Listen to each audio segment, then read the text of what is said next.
World War II was the largest conflict in all of human history, the largest and bloodiest conflict. And so you can imagine it is quite complex. My goal in this video is to start giving us a survey, an overview of the war. And I won't even be able to cover it all in this video. It's really just to think about how did things get started or what happened in the lead up.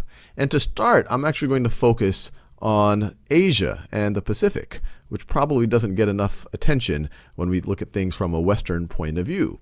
But if we go back even into the early 1900s, Japan is becoming more and more militaristic, more and more nationalistic. In the early 1900s, it had already occupied Korea as of 1910.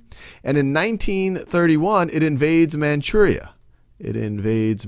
So this right over here, this is in 1931, and it installs a puppet state, the puppet state of Manchukuo. And when we call something a puppet state, it means that there's a government there, and they kind of pretend to be in charge, but they're really controlled like a puppet by someone else. And in this case, it is the Empire of Japan. And we need to remember what is happening in China in the 1930s. China is embroiled in a civil war. So there is a civil war going on in China. And that civil war is between the nationalists, the Kuomintang, and the communists versus the communists. The communists led by Mao Zedong, the Kuomintang led by General Chiang Kai-shek. And so they're in the midst of the Civil War, and so you can imagine Imperial Japan is taking advantage of this to take more and more control over parts of China. And that continues through the 30s until we get to 1937. And in 1937, the Japanese use some pretexts with, kind of a false flag, well, I won't go into the depths of what started it, kind of this Marco Polo Bridge incident. But it uses that as justifications to kind of have an all-out war with China. So in 1937, you have all-out war, and this is often referred to as the Second Sino-Japanese War.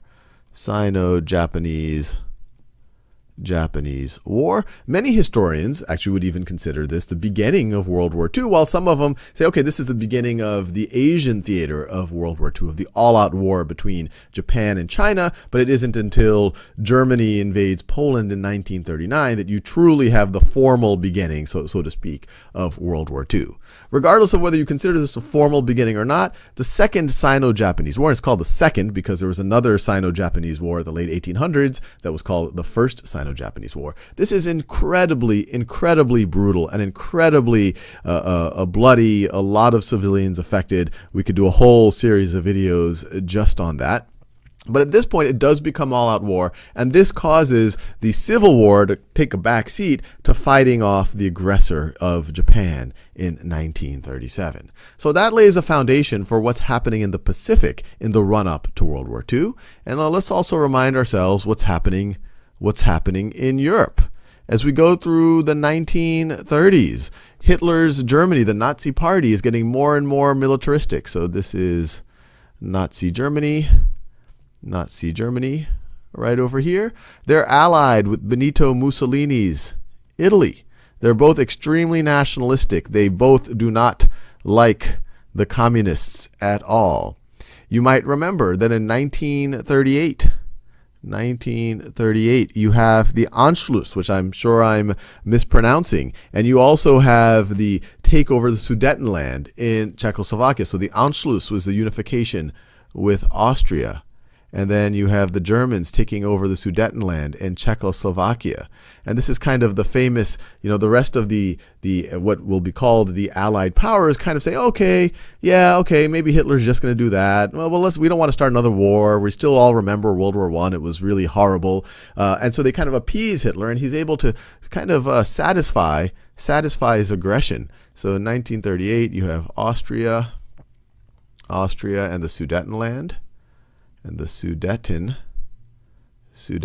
are taken over by Germany. And then as you go into 1939, in March, they're able to take over all of Czechoslovakia.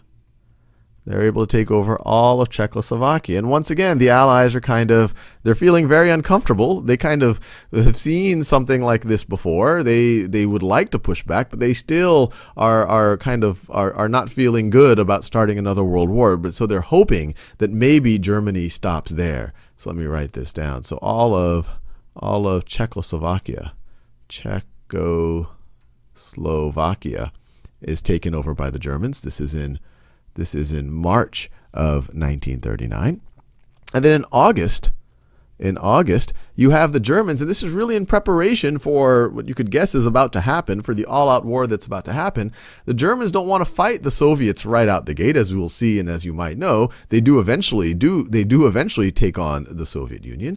But in 1939, they get into a pact with the Soviet Union. And so they sign the Molotov-Ribbentrop pact with the Soviet Union. This is in August, which is essentially mutual non-aggression. Hey, you do what you need to do. We know what we need to do. And they secretly started saying, okay, we're going to, all of these countries out here, we're going to create these spheres of influence where Germany can take control of part of it, and the Soviet Union, and Stalin is in charge of the Soviet Union at this point, can take over other parts of it. And then that leads us to the formal start, where in September, let me write this in a different color. So September of 1939, on September 1st, Germany invades Poland. Germany invades Poland on September 1st, which is generally considered the beginning of World War II. And then you have the Great Britain and France declares war on Germany. So let me write this. World War II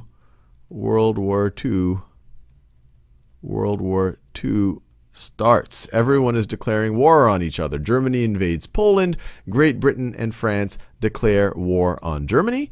And you have to remember, at this point, Stalin isn't so concerned about Hitler. He's just signed the Molotov-Ribbentrop Pact. And so in mid-September, Stalin himself invades Poland as well. So they both can kind of carve out their spheres